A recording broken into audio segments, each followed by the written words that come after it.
नमस्कार दोस्तों, घरेलू टोटके चैनल में आपका बहुत बहुत स्वागत है। दोस्तों, आज मैं इस वीडियो में रक्षाबंधन की पावन कथा प्रस्तुत कर रही हूँ। दोस्तों, भाई बहन के अटूट प्रेम को समर्पित रक्षाबंधन का त्यौहार आज पूरे देश में बहुत ही धूमधाम से मनाया जाता है।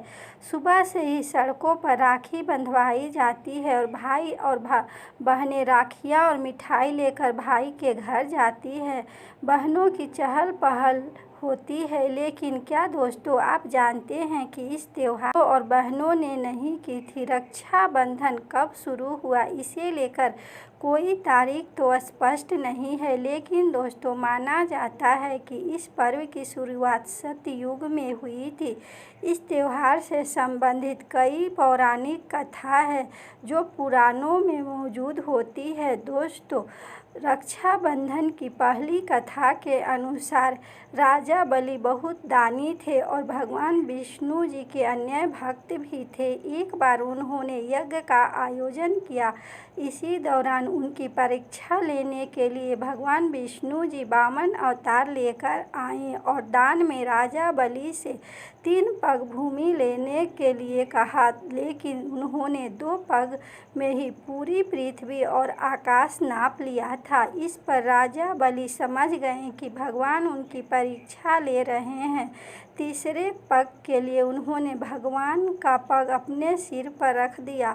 फिर उन्होंने भगवान से याचना की कि अब तो मेरा सब कुछ चला ही गया है, प्रभु आप मेरी विनती स्वीकार करें और मेरे साथ पाताल में चलकर रहें।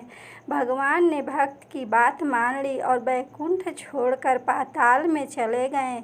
उधर देवी लक्ष्मी परेशान हो गई।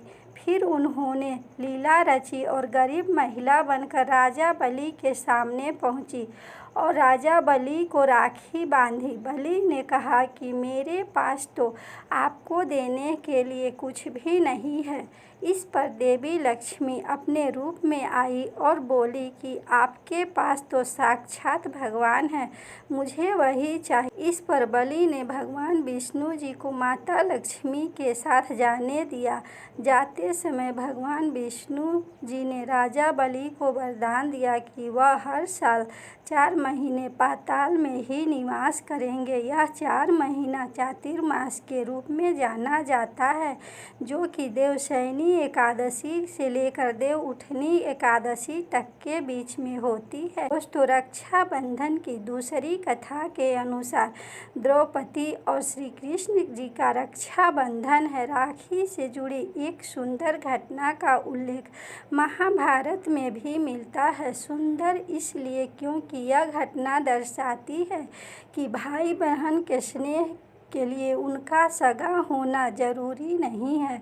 कथा है कि जब युधिष्ठिर इंद्रप्रस्थ में राजसूय यज्ञ कर रहे थे, उस समय सभा में शिशुपाल भी मौजूद था। शिशुपाल ने भगवान श्री कृष्ण का अपमान किया तो श्री कृष्ण ने अपने सुदर्शन चक्र से उसका वध कर दिए और लौटते हुए सुदर्शन चक्र से भगवान की छोटी उंगली थोड़ी सी कट गई और रक्त बहने लगा था। यह देखकर द्रौपदी आगे आई और उन्होंने अपनी साड़ी का पल्लू फाड़कर भगवान श्री कृष्ण की उंगली पर लपेट दिया। इसी समय श्री कृष्ण ने द्रौपदी को वचन दिया था कि वह एक एक धागे का ऋण चुकाएंगे। इसके बाद जब कौरवों ने द्रौपदी का चीरहरण करने का प्रयास किया था, तो भगवान श्री कृष्ण जी ने चीरहरण द्रौपदी के चीर की लाज रखी। कहते हैं कि जिस दिन द्रौपदी ने श्री कृष्ण जी की कलाई में साड़ी का पल्लू बांधा था, वह दिन श्रावण मास की पूर्णिमा तिथि थी। इस दिन से ही रक्षाबंधन का यह पावन पर्व शुरू होता है। दोस्तों, रक्षाबंधन की पौराणिक कथा के अनुसार तीसरी कथा यादव को महाभारत का युद्ध जिताने में रक्षा सूत्र का बहुत बड़ा योगदान था। महाभारत युद्ध के दौरान युधिष्ठिर ने भगवान श्री कृष्ण जी से पूछा कि हे कान्हा, मैं कैसे सभी संकटों से पार पाना चाहता हूँ, मुझे कोई उपाय बताएं। तब श्री कृष्ण जी ने युधिष्ठिर से कहा कि वह अपने सभी सैनिकों को रक्षा सूत्र बांध दे, इससे उनकी विजय सुनिश्चित ही होगी। युधिष्ठिर ने ऐसा ही किए और विजयी बने। यह घटना भी श्रावण माह की पूर्णिमा तिथि पर ही घटी हुई थी। तब से इस दिन पवित्र रक्षा सूत्र बांधा जाता है, इसलिए सैनिकों को इस दिन राखी बांधी जाती है। दोस्तों, रक्षाबंधन की चौथी कथा के अनुसार भविष्य पुराण में एक कथा मिलती है कि वृत्रासुर से युद्ध में देवराज इंद्र की रक्षा करने के लिए इंद्राणी शची ने अपने तपोबल से एक रक्षा सूत्र तैयार किया और श्रावण पूर्णिमा के दिन इंद्र की कलाई पर यह रक्षा सूत्र उन्होंने बांधा। इस रक्षा सूत्र से देवराज इंद्र की रक्षा हुई और युद्ध में विजय हुई। यह घटना भी सत्य युग से ही है। दोस्तों, रक्षाबंधन की पावन कथा के अनुसार भारत के इतिहास में भी राखी की यह कहानी मिलती है। सिकंदर पूरे विश्व की फतह करने निकला था और भारत में आ पहुंचा। यहाँ उसका सामना भारतीय राजा पुरु से हुआ। राजा पुरु बहुत वीर और बलशाली थे। उन्होंने युद्ध में सिकंदर को धूल चटा दी थी।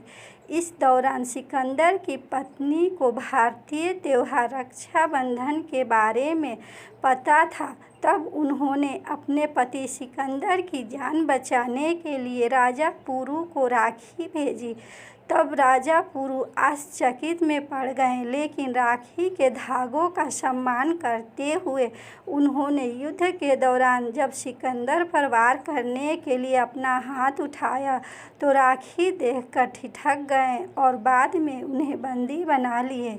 दूसरी ओर बंदी बने पुरु की कलाई में राखी को देखकर सिकंदर ने भी अपना बड़ा दिल खोल दिखाया और पुरु को उनका राज्य वापस कर दिया। दोस्तों, इस वीडियो को लाइक शेयर एंड सब्सक्राइब करें। धन्यवाद।